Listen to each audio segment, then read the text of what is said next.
I'm showing up in your For You page because you're concerned about the rise of fascism here in the United States and you want to know what to do about it. My name is Christopher Goldsmith. I am the founder of Task Force Butler Institute and Veterans Fighting Fascism. And the advice I'm going to give today is going to rub some people the wrong way, but it's important.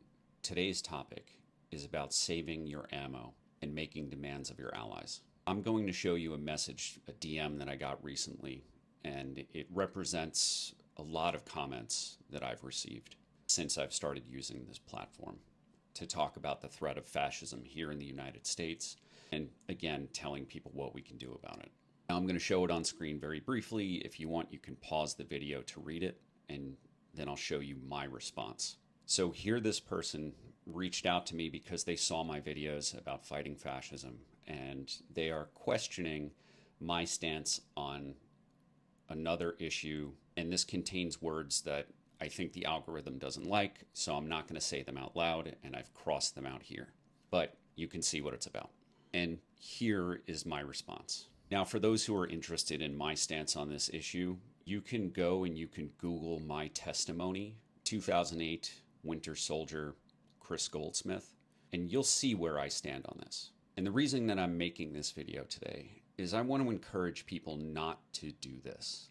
If you find a creator on this app or anywhere else who you think is doing good work, please don't demand of them that they get involved in other issues. In my previous lessons on everyday anti-fascism, I've talked about the importance of specialization.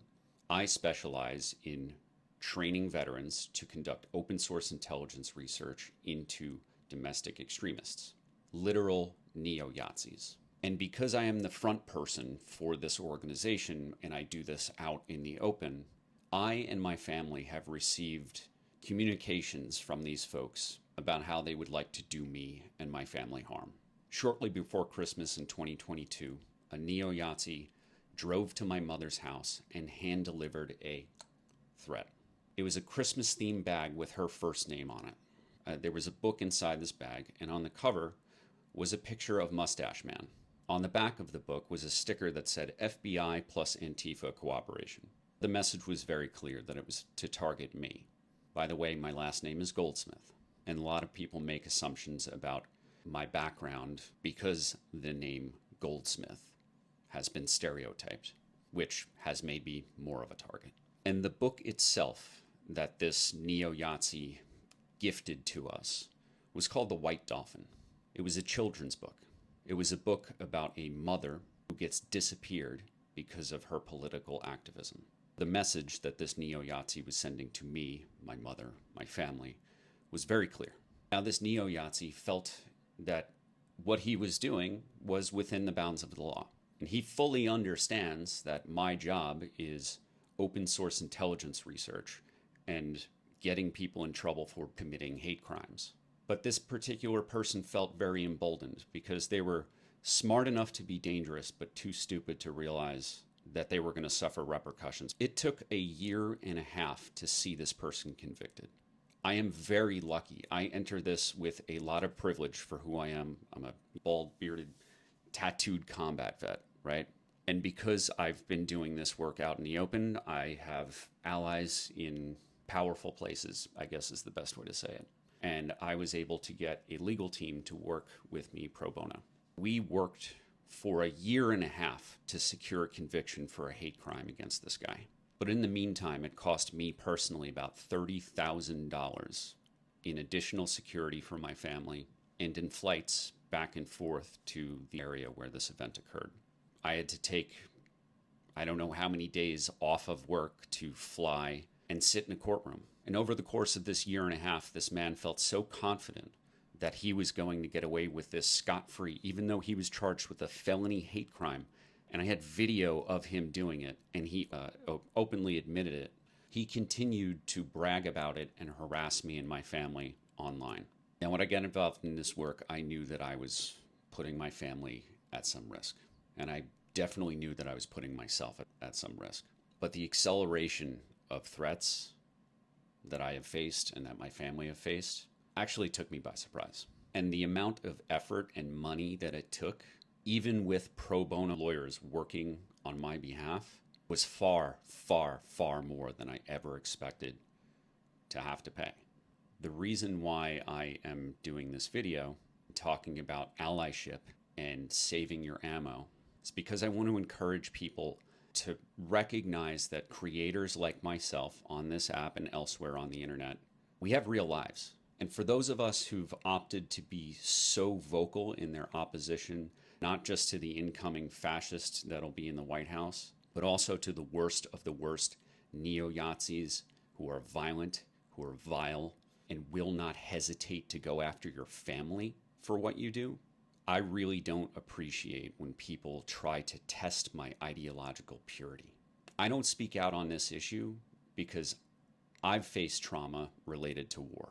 I have been an anti-war activist. You Google my name, look for Winter Soldier. I mean, there's a book over my shoulder with my testimony. You can find my anti-war work. But I don't do that anymore because I need to preserve my mental health.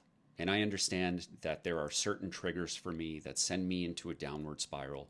And when I am in that downward spiral, I am not effective anywhere else in my life. I cannot be a good family man, let alone be an effective anti-fascist. When Afghanistan fell, a few hundred veterans, maybe a few thousand veterans around the country, became heavily involved in the evacuation.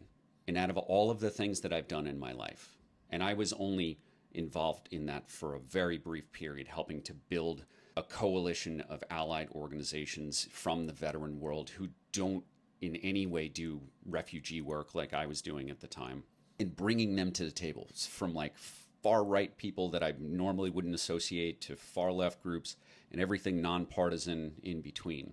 I helped to build this coalition. And while I was doing that, I had desperate Afghans reaching out to me multiple times a day through every vector that they could access me on LinkedIn, through email, Twitter, you name it, speaking about their absolute desperation and terror of the Taliban coming to get them. That is the first advocacy work that I have ever had to walk away from to preserve my mental health. Prior to that, one of my primary issues on advocacy was around surviving self-unaliving for veterans. I am a survivor of that as well. I came home from Iraq with post-traumatic stress disorder that was not treated, and it was terrible, and it caused me to try to unalive myself. And I spent years telling that story because I was using it to help other people get the help that they needed. And even with that background, that was a tough advocacy topic. The Afghanistan stuff and the desperation hit differently. And I had to walk away from that project after I helped to build this coalition and let a bunch of my friends carry that burden, which frankly, I will always feel guilty about, having walked away from that. So when it comes to demanding that I speak up about people being unalived overseas, just please don't, because I've carried enough of a burden. And the work that I'm doing is physically dangerous for me and my family. So please don't demand more than I'm willing to give. And when you see other creators on this app who have a certain lane of advocacy that they're focused on, please extend them the same courtesy. You don't know what kind of background of trauma that they may have that has prevented them from wanting to get into other areas of advocacy. And frankly, we only have so much time and energy to put into these things. We have to save our ammo, our energy, and be strategic about our efforts. So please, if you are engaged in this anti-fascist movement, if you appreciate my content, the books that I'm recommending that you read, please understand that I believe that this is the most important and effective work that I can do in this critical point in our nation's history. And I cannot speak out on every single issue, or I will not be effective. And you should remember that you too should specialize. You should concentrate your efforts into what you are best at, what you are most passionate about. Because if you are trying to do everything at once, you will be good at nothing. You will not be effective. So don't take on more of a burden than you can carry on your own. Be selective about the issues that you work on, where you speak out, and what you spend your energy on. Because we need you to be healthy and effective.